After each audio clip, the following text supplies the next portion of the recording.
ಕಾಂಗ್ರೆಸ್ ಕಡೆಯಿಂದ ಕೋಗಿಲು ಬಡಾವಣೆ ಪ್ರಕರಣಕ್ಕೆ ಮೆಗಾ ಟ್ವಿಸ್ಟ್ ಒಂದು ಸಿಗ್ತಾ ಇದೆ. ಜಮೀರ್ ಅಹಮದ್ ಖಾನ್ ಸ್ಫೋಟಕ ಹೇಳಿಕೆಯನ್ನು ಕೊಟ್ಟಿದ್ದಾರೆ.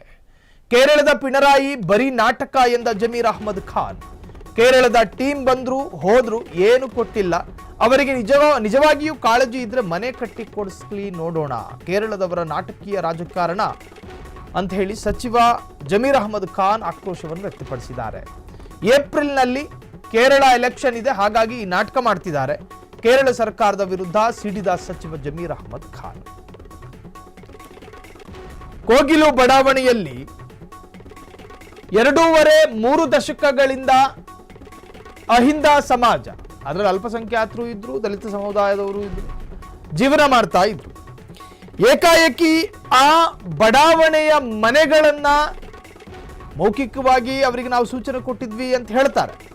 ಆದರೆ ಸರ್ಕಾರಿ ಭೂಮಿಯನ್ನ ಒತ್ತುವರಿ ಮಾಡೋದು ಕೂಡ ಅಪರಾಧವೇ, ಅದು ಕಾನೂನು ಬಾಹಿರ. ಅಲ್ಲಿ ಬದುಕ್ತಾ ಇದ್ದಿದ್ದು ಕೂಡ ಕಾನೂನು ಬಾಹಿರವಾಗಿಯೇ. ಹಂಗಂತೇಳಿ ಅವ್ರನ್ನ ಏಕಾಏಕಿ ತೆರವು ಮಾಡೋದಕ್ಕೆ ಸಾಧ್ಯ ಇದೆಯಾ? ಖಂಡಿತ ಇಲ್ಲ. ಅದಕ್ಕೊಂದು ರೀತಿ ರಿವಾಜು ಇದೆ. ಅಲ್ಲಿನ ಜಿಲ್ಲಾಡಳಿತಗಳನ್ನ ಮೊದಲು ಮಾಹಿತಿ ಕೊಟ್ಟು ಈ ಸಾರ್ವಜನಿಕರನ್ನ ಸಭೆ ಕರೆಸಿ ಅವರಿಗೆ ಸಮಜಾಯಿಷಿ ನೀಡಬೇಕು. ಆ ಸಮುದಾಯದ ಅಥವಾ ಆ ಪ್ರದೇಶದಲ್ಲಿ ಬದುಕ್ತಾ ಇರುವಂತಹ ವ್ಯಕ್ತಿಗಳು, ಬುಡಕಟ್ಟು ಜನಾಂಗದವರು, ನೋಡಿ ಈ ರಿವಾಜುಗಳನ್ನು ಹೇಳ್ತಾ ಇದ್ದೀವಿ. ಅವರೇನ ಟ್ರೈಬಲ್ ಕಮ್ಯುನಿಟಿ ಅವರು, ಒಂದು ವೇಳೆ ಅವರು ಆ ತರಹದ್ದೊಂದು ಕಮ್ಯುನಿಟಿ ನೋಡಿ, ಈ ಹಿಂದೆ 1952 ಸುಮಾರಿಗೆ ಹಕ್ಕಿಪಿಕ್ಕಿ ಜನಾಂಗ ಕಾಡಿನಲ್ಲಿ ಬದುಕ್ತಾ ಇದ್ರು. ಆ ಸಂದರ್ಭದಲ್ಲಿ ಆ ಕಾಲದಲ್ಲಿ ಕೇಂದ್ರವನ್ನು ಆಳ್ತಾ ಇದ್ದಂತಹ ಕಾಂಗ್ರೆಸ್ ಸರ್ಕಾರ ಆ ಜನಾಂಗ ಕಾಡಿನಲ್ಲಿ ವಾಸ ಮಾಡಿಕೂಡ್ದು.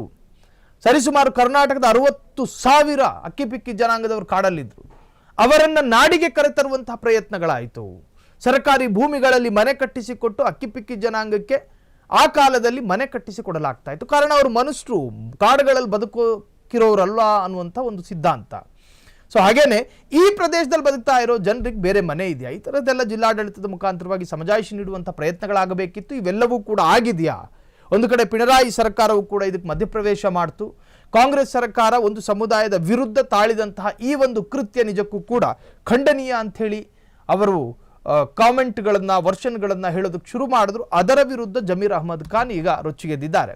ಪಿಣರಾಯಿ ಸರ್ಕಾರ ನಾಟಕೀಯ ಸರ್ಕಾರ, ಎಲೆಕ್ಷನ್ ಹತ್ರ ಬರ್ತಾ ಇದೆ, ಹಾಗಾಗಿ ದೊಂಬರಾಟ ಆಡ್ತಾ ಇದ್ದಾರೆ. ಏಪ್ರಿಲ್ನಲ್ಲಿ ಎಲೆಕ್ಷನ್ನು, ಅಲ್ಲಿ ಈ ಬಾರಿ ಕಮ್ಯುನಿಸ್ಟ್ ಅಧಿಕಾರಕ್ಕೆ ಬರೋದೇ ಸಂದೇಹ ಅನ್ನೋ ತರಹದ ವಾತಾವರಣಗಳು ಕೇರಳದಲ್ಲಿ ಸೃಷ್ಟಿಯಾಗಿರುವಂತಹದ್ದು. ಹಿಂಗಿದ್ದಾಗ ಅವರಿಗೊಂದು ಸೋಗು ಬೇಕು. ಆ ಸೋಗು ಈಗ ಕರ್ನಾಟಕದ ಕೋಗಿಲು ಬಡಾವಣೆಯಲ್ಲಿ ಸಿಕ್ಕಿದೆ. ಅದನ್ನೇ ವೈಭವೀಕರಿಸುವಂಥ ಪ್ರಯತ್ನಗಳು ಕೇರಳ ಸರ್ಕಾರದಿಂದ ಆಗ್ತಾ ಇದೆಯಾ ಅನ್ನುವಂಥ ಸಂದೇಹವನ್ನು ಸಚಿವ ಜಮೀರ್ ಅಹಮದ್ ಖಾನ್, ಸಿದ್ದರಾಮಯ್ಯ ಕ್ಯಾಬಿನೆಟ್ನ ಅತ್ಯಂತ ಪ್ರಭಾವಿ ಸಚಿವ, ತಮ್ಮ ಅಭಿಪ್ರಾಯವನ್ನು ವ್ಯಕ್ತಪಡಿಸಿದ್ದಾರೆ. ಕ್ಷಣ ಕ್ಷಣದ ಸುದ್ದಿಗಳಿಗಾಗಿ ಫ್ರೀಡಂ ಟಿವಿ ಸಬ್ಸ್ಕ್ರೈಬ್ ಮಾಡಿ, ಲೈಕ್ ಮಾಡಿ ಹಾಗೂ ಫಾಲೋ ಮಾಡಿ. ಹೊಸ ಸುದ್ದಿಗಳ ನೋಟಿಫಿಕೇಶನ್ಗಾಗಿ ಬೆಲ್ ಐಕಾನ್ ಮೇಲೆ ಕ್ಲಿಕ್ ಮಾಡಿ.